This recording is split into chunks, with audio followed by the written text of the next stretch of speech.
प्रिय सुधीजन, आज मैं आपके जीवन में जो आप शब्दों का प्रयोग करते हैं उसी पर अपनी विचार का प्रस्तुतिकरण कर रहा हूँ। यह इतना महत्वपूर्ण है कि ये आपके जीवन को समृद्धि की ओर ले जा करके आपके जीवन को परिमार्जित कर सकता है। ऐसे सांसारिक रूप में भी देख लीजिए, मैं तो कोचिंग इंस्टीट्यूट में इंस्ट्रक्टर था, तो आईएएस बीपीएससी के स्टूडेंट को भी पढ़ाता था। तो देखिए कि आईएएस का एग्जामिनेशन होता है तो वहाँ पर उनका क्या है, बोलने की कला, प्रस्तुतिकरण की कला पर ही इंटरव्यू में नंबर मिलता है। बीपीएससी में भी यही होता है। तो कहने का मतलब, आप रिटन परीक्षा में कितना भी नंबर क्यों ना ले आएं, आपका सफलता किसी कॉम्पिटिटिव एग्जामिनेशन में जो बीपीएससी या आईएएस वगैरह का हो, उसमें आपके ज्ञान की क्षमता का प्रस्तुतिकरण पर ही नंबर मिलता है और उसी पर आपका सारा जो है प्रयास निर्भर करता है। अतः यह कितना महत्वपूर्ण है तो आप जान ही गए होंगे। देखिए, एक मेरी कविता भी है, वाणी में वो शक्ति छुपी है, पूछो हम रचनाकारों से, हम पत्थर को काट के धर दें कागज की तलवारों से। आप कहेंगे कि वाह, आप पत्थर को कागज की तलवार से काट देंगे। अरे ये तो एग्जाम्पल आप देखिए, इसमें चंद्रबरदाई और पृथ्वीराज, चंद्रबरदाई और पृथ्वीराज दोनों को मोहम्मद गोरी ने कैद कर लिया इतने बड़े सम्राट के सामने, लेकिन कहा एक प्रदर्शन करो कि तुम शब्दवेदी बाण मारते हो तो जरा इसको दिखाओ। और एक इसके लिए एक बहुत बड़ा आयोजन किया गया। बस चंद्रबरदाई ने, वो तो आंसू कवि थे, तुरंत कविता पढ़ दिया, 4 बांस 24 गजा अंगुल अष्ट प्रधान, ऐते पर सुल्तान है मच्चू को चौहान।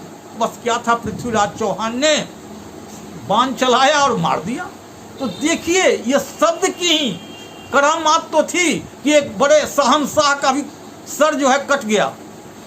तो कहने का मतलब, शब्दों का बहुत बड़ा रोल आपके जीवन में है। और जैसे जैसे आपके व्यक्तित्व में आध्यात्मिकता आती जाती है, आप में प्रौढ़ता आती जाती है, आपके विचार में शांति और सामंजस्य आता जाता है, वैसे वैसे आपका व्यक्तित्व जो है बदलता चला जाता है। दूसरी उदाहरण आध्यात्मिक है। भगवान कृष्ण ने गीता का उपदेश जो दिया, तो अर्जुन बोल रहे थे कि प्रभु ये कहाँ हमको क्या कह रहे हो, ये मेरे मामा हैं, ये हमारे पितामह हैं, भीष्म पितामह जिन्होंने गोद में खिलाया है, और ये गुरु द्रोणाचार्य जिन्होंने हाथ पकड़ के धनुष पकड़ाया, आज उन्हीं पर मैं तीर चला दूं। भगवान कहते हैं, भगवान मुस्कुराए और कहे, ये शरीर की भाषा बोल रहा है, अर्जुन तुम कहाँ पर हो, तुम रणभूमि में हो और तुम्हारा धर्म है युद्ध करना। जब हमने 5 गांव मांगे थे तो वहां भी नहीं दिया गया, और आज ये तुम मोहग्रस्त हो गए हो। मोह और प्रेम में अंतर है। खैर, वो तो विवेचन बाद में करूंगा। और भगवान कृष्ण कहते हैं कि देखो, निमित्त मात्रम भव सब साची, तुम केवल निमित्त मात्र हो। और जब उन्होंने अपना विशिष्ट रूप दिखलाया, तब कहा शिष्य अस्ते अहं साधि माम त्वां प्रपन्नम। अर्जुन को ज्ञान हो गया और उन्होंने जो है क्योंकि अपना युद्ध कौशल दिखाना शुरू किया। तो शब्द का जो स्तर है वो आध्यात्मिक है। आज उसी शब्दों के कारण, वेदों के कारण आज भारत विश्व गुरु है, और ये शब्द ब्रह्म की उपासना के कारण है।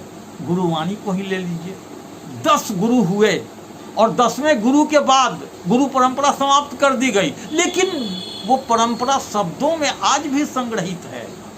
और कहा भी गया है, द्वे ब्रह्मिणे वेदितव्ये शब्द ब्रह्म परम चयत निस्नाते शब्द ब्रह्मानी परम ब्रह्माधिगच्छति। अर्थात 2 ब्रह्म हैं, एक शब्द ब्रह्म और एक पार ब्रह्म। शब्द ब्रह्म में ही निस्नात होकर के पार ब्रह्म में आदमी प्रवेश पा जाता है।